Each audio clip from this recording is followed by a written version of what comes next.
This was so common that by the 16th century, European royal families were essentially one massive interconnected web of cousins, marrying cousins, uncles marrying nieces, and siblings producing children who would rule empires. What they didn't understand, what they couldn't understand, was that they were creating a genetic nightmare that would echo through generations. The Habsburg family of Austria and Spain perfected this art of self-destruction.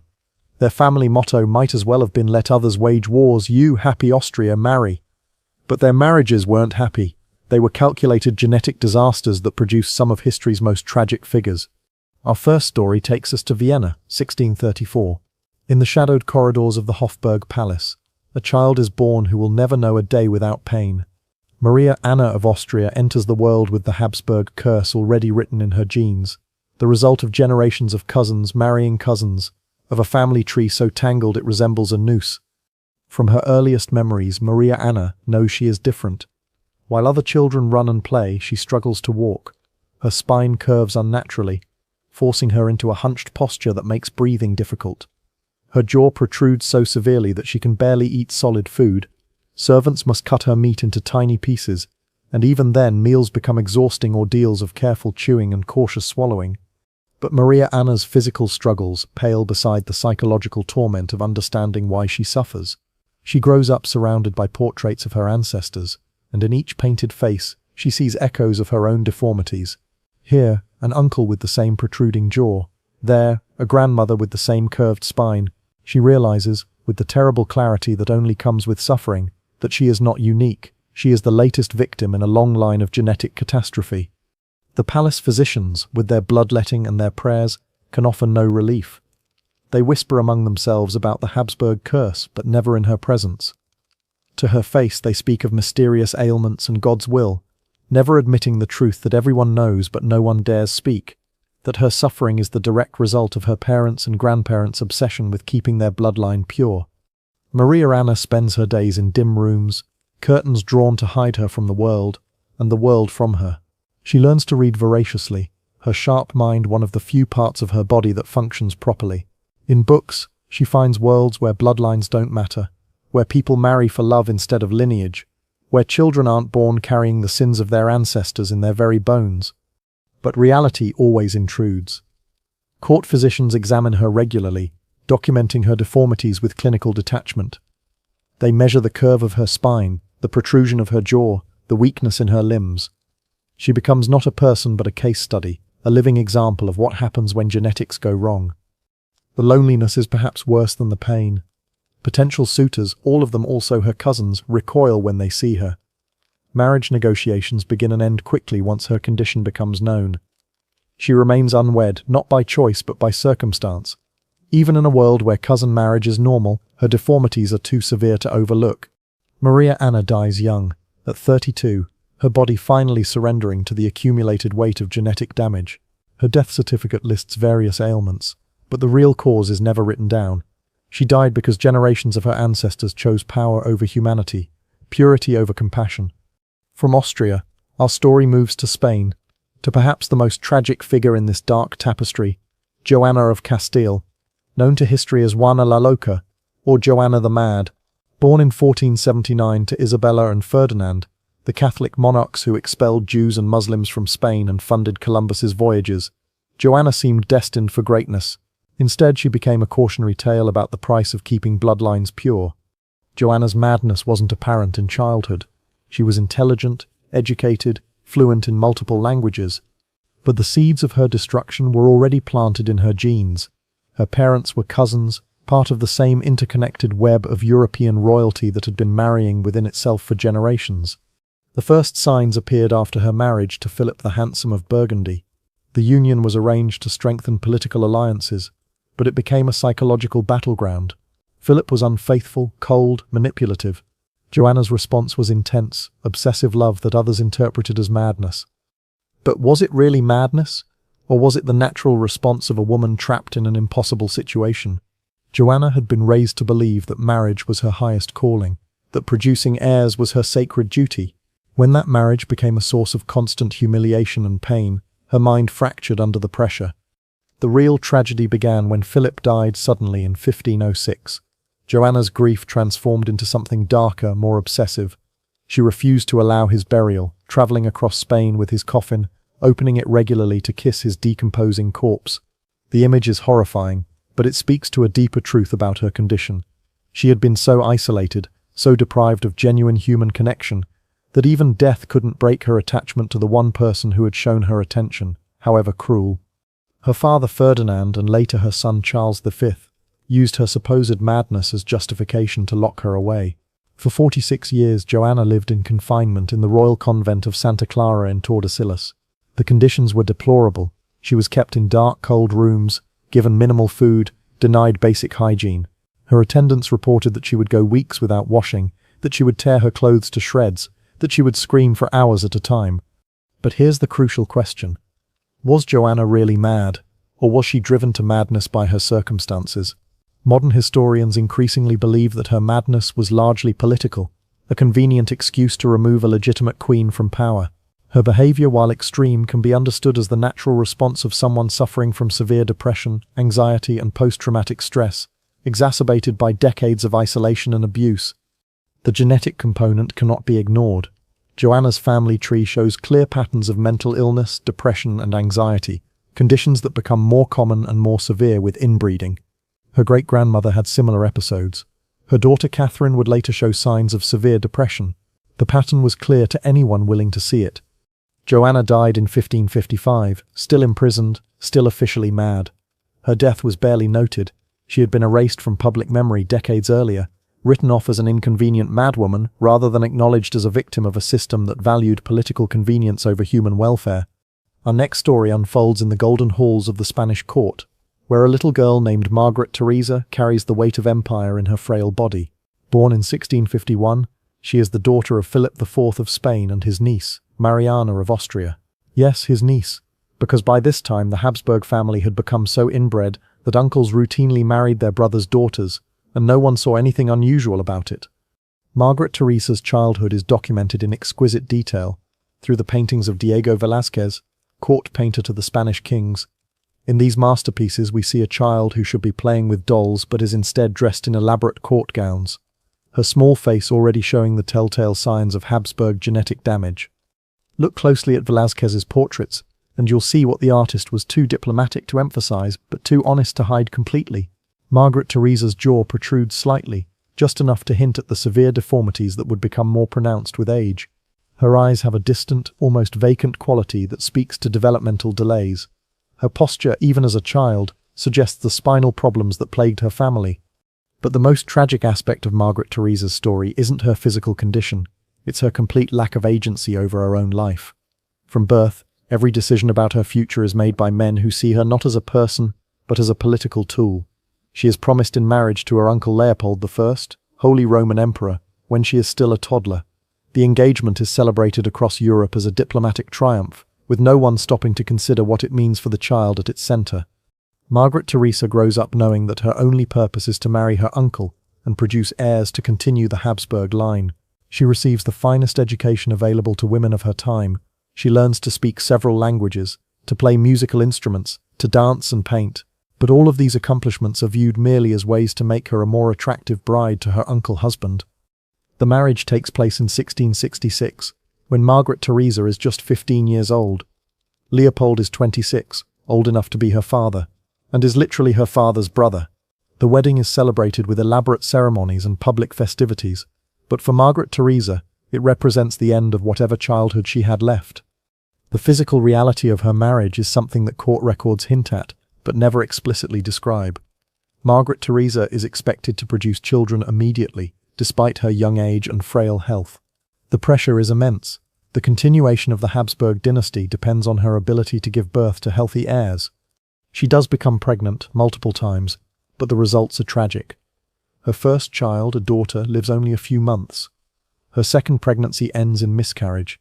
When she finally gives birth to a son who survives infancy, the relief at court is palpable, until it becomes clear that the child has inherited the full spectrum of Habsburg genetic problems. Margaret Teresa herself grows weaker with each pregnancy. The combination of inbreeding-related health problems and the physical strain of constant childbearing takes a severe toll on her body. She suffers from what modern doctors would recognize as severe anemia, respiratory problems, and possibly epilepsy. Court physicians document her decline with clinical precision. They note her increasing difficulty with speech, her frequent seizures, her inability to keep food down. But they never connect these symptoms to the obvious cause, the genetic damage caused by generations of inbreeding. Margaret Theresa dies in 1673, just 6 years after her marriage, at the age of 21. Official records list the cause of death as fever, but the reality is that her body simply gave up under the accumulated weight of genetic defects and physical trauma. Her death is mourned throughout the empire, but not for the right reasons. Courtiers and diplomats lament the loss of a potential source of heirs, not the tragedy of a young woman whose life was sacrificed to preserve a bloodline that was already poisoned beyond redemption. Our journey now takes us to the glittering court of Versailles, where behind the elaborate ceremonies and magnificent architecture, a Spanish princess named Anna of Austria struggles with the hidden costs of her Habsburg heritage. Born in 1601, she is the daughter of Philip III of Spain and Margaret of Austria, yet another uncle-niece pairing that was considered not just normal but desirable among European royalty.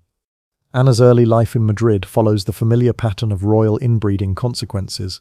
She develops slowly as a child, showing the characteristic learning difficulties that plagued many Habsburg descendants. Her jaw protrudes noticeably, making speech difficult and eating laborious.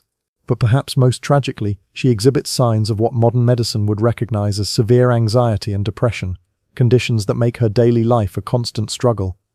In 1615, at age 14, Anna is married to Louis XIII of France as part of a complex diplomatic arrangement.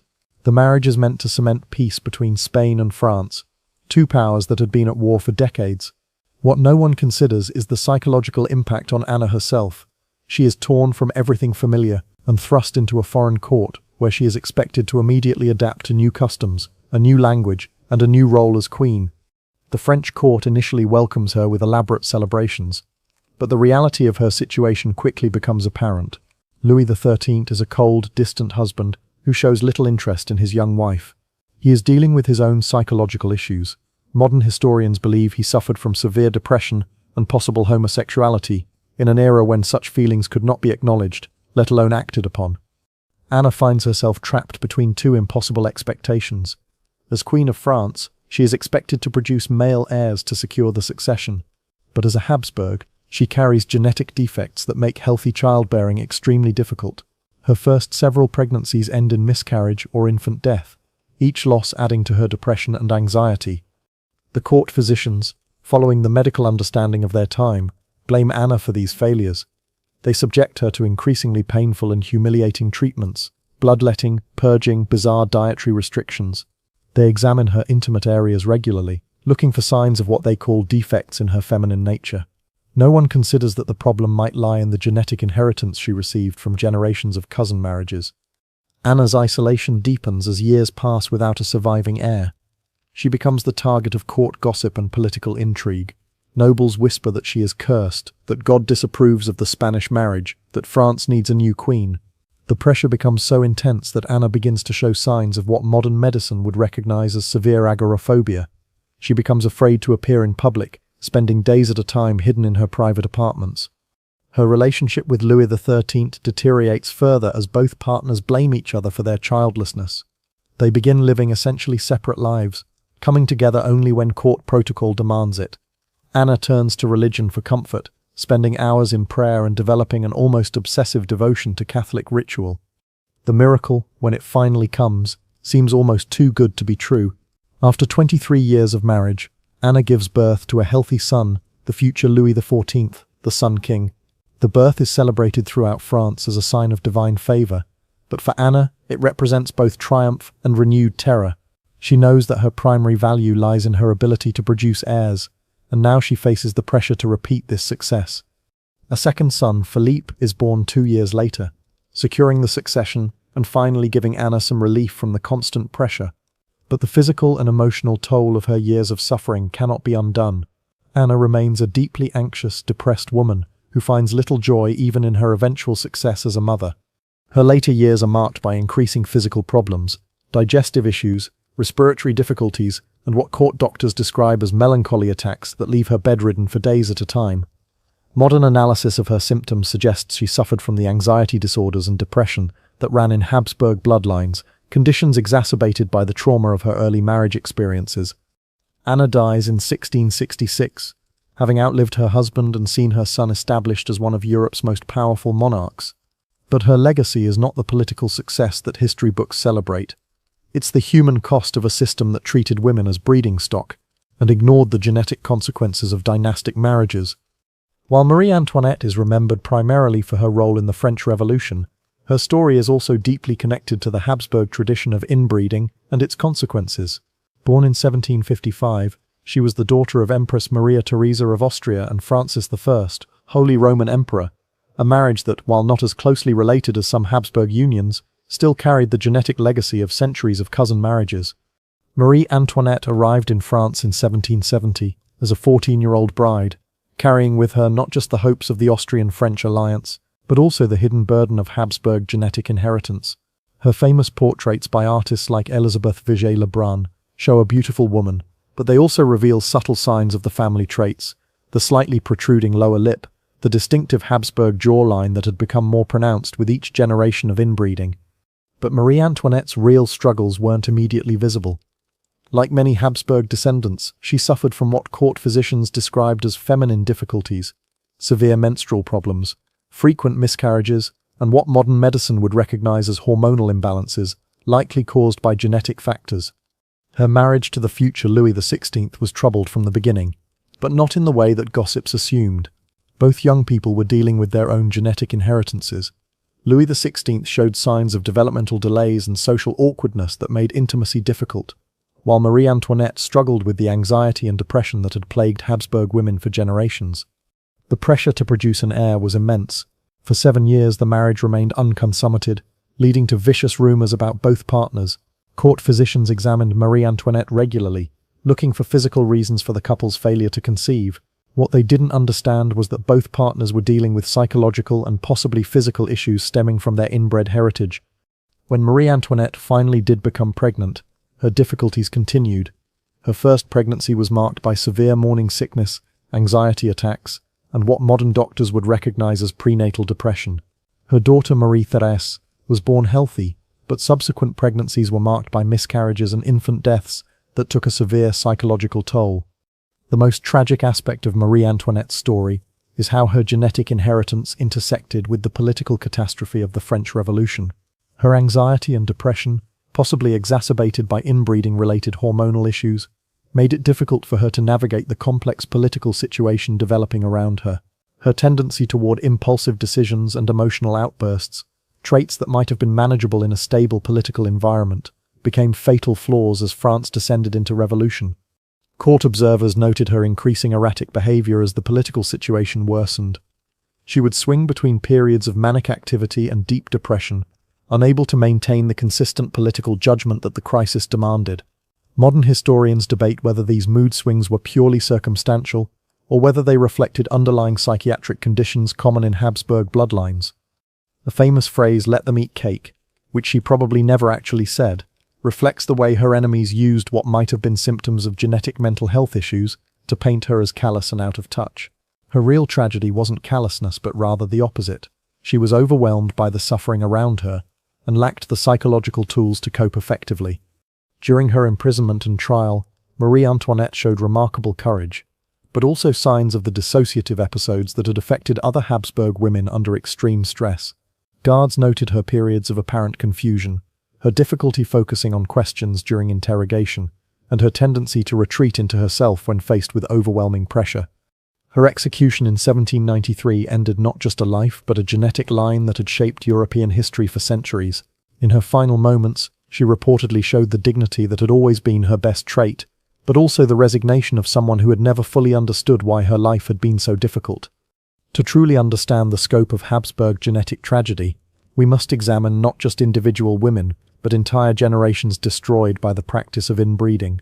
The Spanish infantas of the late 17th and early 18th centuries represent perhaps the most concentrated example of genetic catastrophe in European royal history. These were the daughters and granddaughters of Charles II of Spain, himself so inbred that his genetic coefficient, a measure of how closely related his parents were, was higher than that of children born to brother-sister pairs. Charles II was impotent, epileptic, and possibly intellectually disabled, the end result of 16 generations of Habsburg inbreeding. But Charles II's sisters and female cousins, the Infantars, suffered perhaps even more than he did because they were expected to marry and produce children. Their stories read like medical case studies in the consequences of genetic isolation. Maria Margherita, born in 1651, exhibited severe developmental delays from early childhood. Court records describe a child who couldn't speak clearly until age 7, who had difficulty walking, and who showed signs of what modern medicine would recognize as autism spectrum disorders. Yet she was still considered marriageable because of her royal blood. Her sister Maria Theresa showed different but equally tragic symptoms. She suffered from what court physicians called falling sickness, almost certainly epilepsy, and had such severe respiratory problems that she could barely climb stairs. Her jaw was so malformed that she could eat only liquid foods, and her spine was curved to such a degree that she needed support to sit upright. These women grew up in the Alcazar of Madrid, a palace that had become more hospital than royal residence.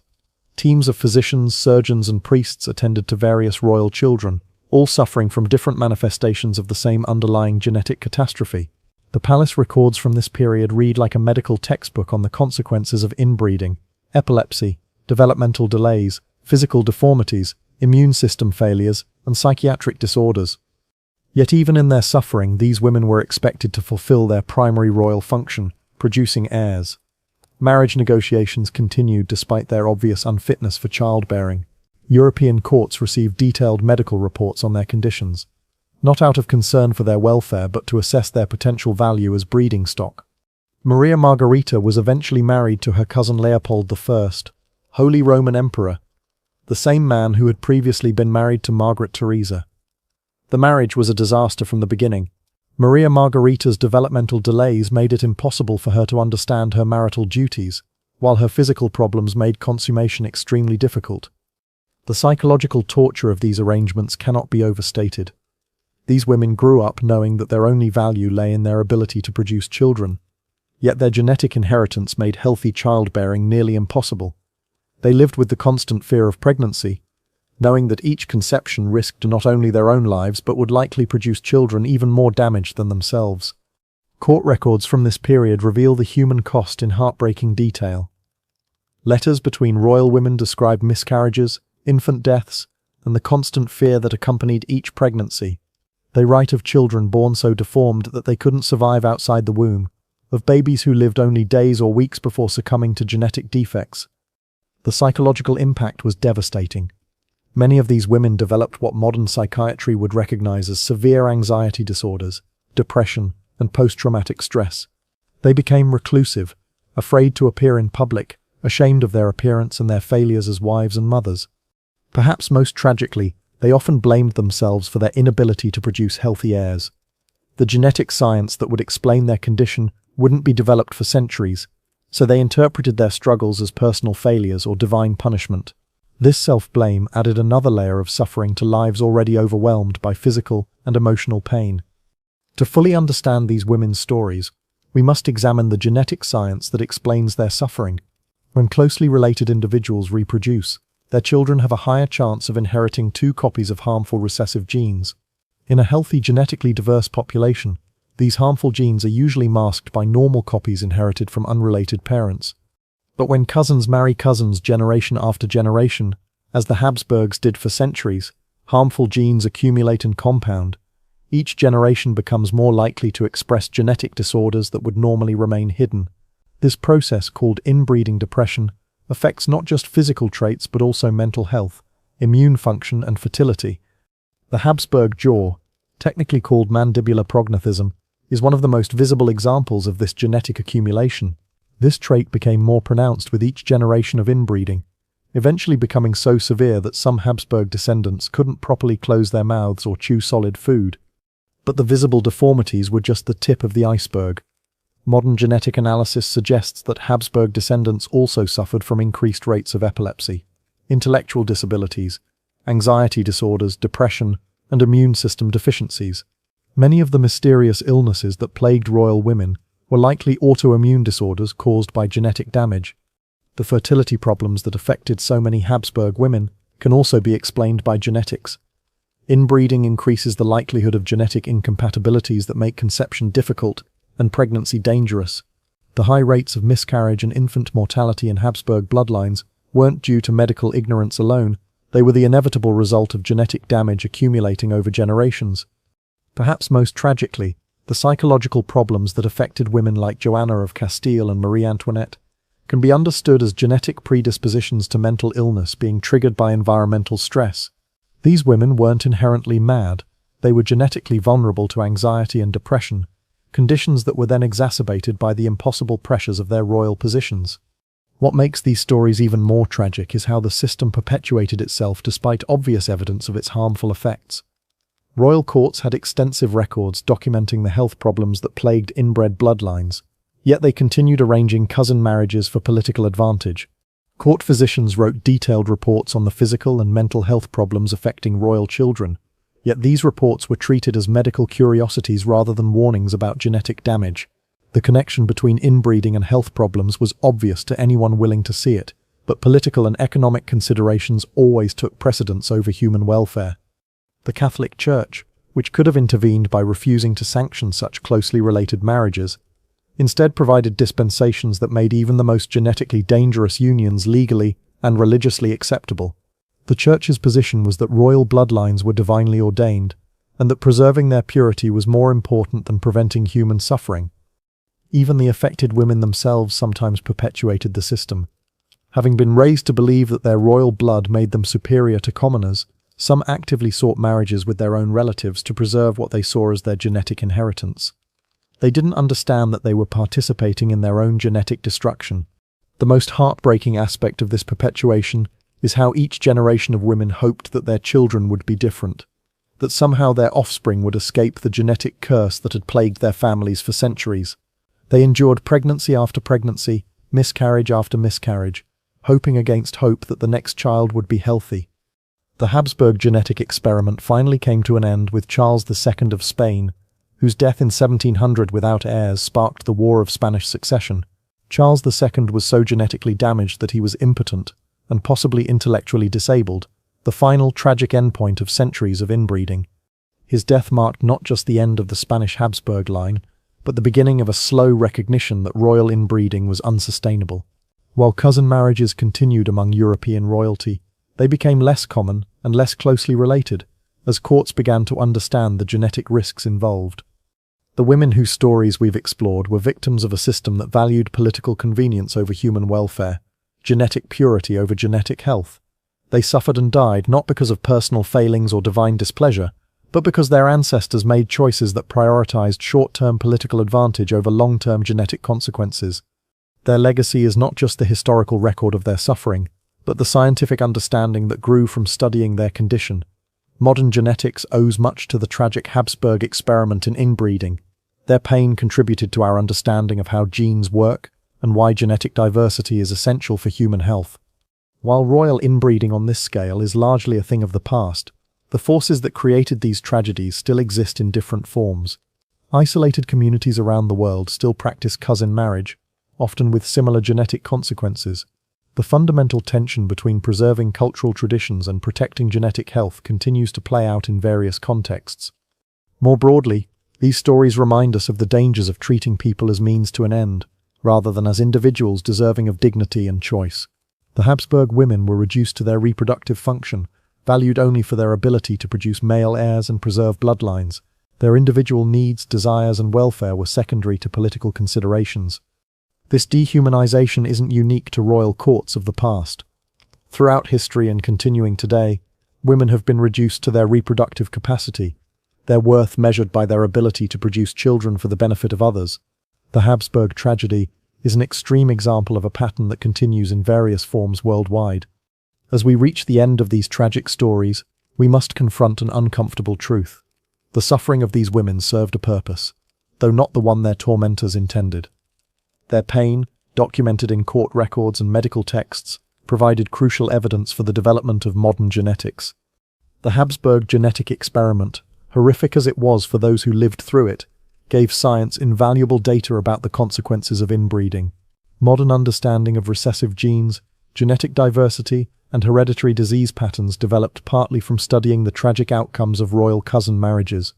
This doesn't justify their suffering or diminish the horror of their experiences.